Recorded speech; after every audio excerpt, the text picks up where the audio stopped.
माननीय उपसभापति महोदय,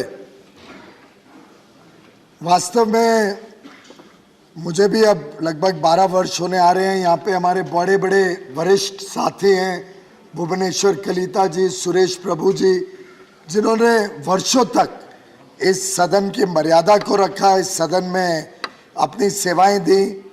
और यहाँ हमारे सब स्टाफ जो दिन रात मेहनत करके पूरे सदन को एक बड़े अच्छे तरीके से चलाने के लिए मेहनत करते हैं।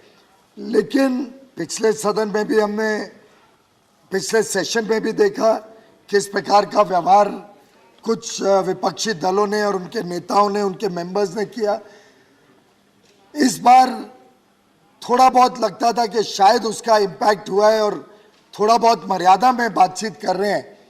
लेकिन आज एक दल के नेता, एक प्रमुख दल के नेता का जिस प्रकार से व्यवहार था, रूल से तो पूरी तरीके से उल्लंघन किया गया, पर एक देश में रूल ऑफ डिसेंसी है और मैं समझता हूं decency is the least that we can expect even amongst each other. Chair, secretary general, table, हमारे मार्शल्स सब एक प्रकार से सेवा दे रहे हैं, सब एक प्रकार से सदन की मर्यादा को भी रख रहे हैं, सदन की गरिमा को भी बढ़ा रहे हैं। लेकिन ऐसी परिस्थिति में विरोध हो सकता है, आपसी मतभेद हो सकता है, चर्चा हो सकती है, उसमें अपनी बात रखने का पूरा सभी को अधिकार है। लेकिन इस प्रकार से छल करना, इस प्रकार से राजनीति को सदन के अंदर लाना, कानून आखिर सोच समझ के बनाए जाते हैं, देश के हित में बनाए जाते हैं। और विशेषकर ये कानून बनाने के पहले वर्षों तक इलेक्शन कमीशन ने इसके ऊपर चर्चा की है। भूपेंद्र यादव जी की अध्यक्षता में स्टैंडिंग कमेटी में इसमें अलग अलग विषयों के ऊपर चर्चा हुई है। आखिर इस कानून से क्या किया जा रहा है? एक पारदर्शी व्यवस्था बनाई जा रही है, एक कोशिश की जा रही है कि डुप्लीकेशन ना हो नेम्स की, और सभी लोग जिनका अधिकार है उनको एक अच्छे संयोजित तरीके से अपना अधिकार मिले। वोट डालने का अधिकार सभी का रहना चाहिए। इसलिए युवा युवतियों को जब वो 18 वर्ष के होते हैं उनको हर 3 महीने में मौका मिले रजिस्टर करने को, वो सुनिश्चित किया जा रहा है। साथ ही साथ इस जो आज के इलेक्टोरल रिफॉर्म्स है, एक प्रकार से राजनीति में और इलेक्टोरल प्रोसेस में चीजों को और ईमानदार और साफ सुथरा बनाने की कोशिश कर रहे हैं। तो एक तरफ विपक्ष क्या ये चाहता है कि युवा युवतियों के साथ अन्याय हो, वो 18 साल के हो जाए पर 1 वर्ष तक रुकना पड़े उनको रजिस्टर करने के लिए। क्या वो चाहते हैं कि इस देश में अगर एक इलेक्टोरल रोल में सभी की आइडेंटिटी आ जाए और वो सीक्रेट रहेगी, वो तो इलेक्शन कमीशन के पास रहेगी, पर डुप्लीकेशन साफ सफाई हो जाएगी। क्या वो चाहते हैं वो नहीं हो? क्या इनकी मंशा किसी प्रकार से इलेक्शन प्रोसेस में गलत काम करने की है? मैं समझता हूं आज का जो व्यवहार था ये स्पष्ट करता है कि इनके मन में कोई खोट है, इनके मन में किसी प्रकार की इलेक्टोरल मैल प्रैक्टिसेस की इच्छा ज्यादा है, बजाय के इलेक्शन प्रोसेस को साफ किया जाए। और युवा युवतियों के प्रति अगर उनको हर 3 महीने में मिलता है अपॉर्चुनिटी रजिस्टर करने को, उसमें किसको आपत्ति हो सकती है? स्टैंडिंग कमेटी के सभी मेंबर्स से माननीय मंत्री जी ने चर्चा की, सबने स्वागत किया कि बहुत अच्छी बात है कि आप इलेक्शन कमीशन के दिखाए हुए बताए हुए सभी चीजों को पूर्णतः स्वीकार करके इतनी जल्दी इसको सदन के सामने पेश कर रहे हो। ये लगभग सभी ने स्वीकार किया था।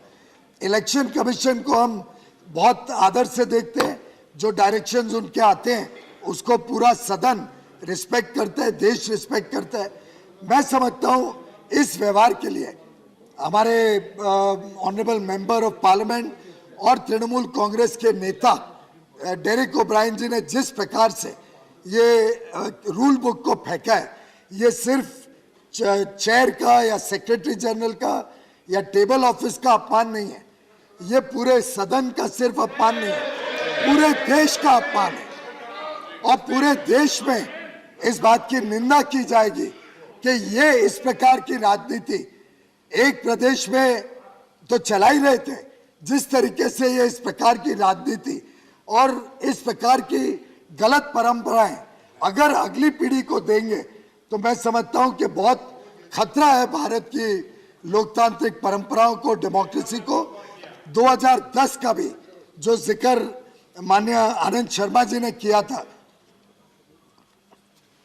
और आपके समक्ष भी किया था कि 2010 में सस्पेंडेड मेंबर्स को अंदर लिया गया, उसकी भी जब पूरी जानकारी निकाली गई तो माननीय अरुण जेटली जी, जबकि बीजेपी का एक भी सांसद सस्पेंड नहीं हुआ था, तब भी बड़ा दिल बड़ा मन दिखा के माननीय अरुण जेटली जी ने एज लीडर ऑफ ऑपोजिशन माफी मांगी थी।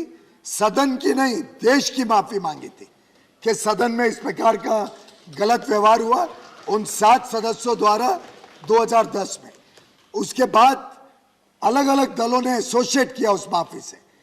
उस समय की वर्तमान सरकार जो आज विपक्ष में बैठी है और जिसको जनता ने विपक्ष में 2 बार चुनाव में 14 और 19 में भेजा, उस सरकार के जो प्रतिनिधि, उस समय के उस सरकार के प्रतिनिधि यहाँ पे थे, उन्होंने बार बार कहा कि बिना माफी मांगे उनको सस्पेंशन को रिवोक करने का सवाल ही नहीं है। जयंती नटराजन जी उस समय यहाँ थी, उस समय यहाँ पीजे कुरियन जी थे, उस समय के पार्लियामेंट्री अफेयर्स मिनिस्टर, सभी ने बार बार कहा कि बिना माफी के उनको अंदर नहीं लिया जा सकता।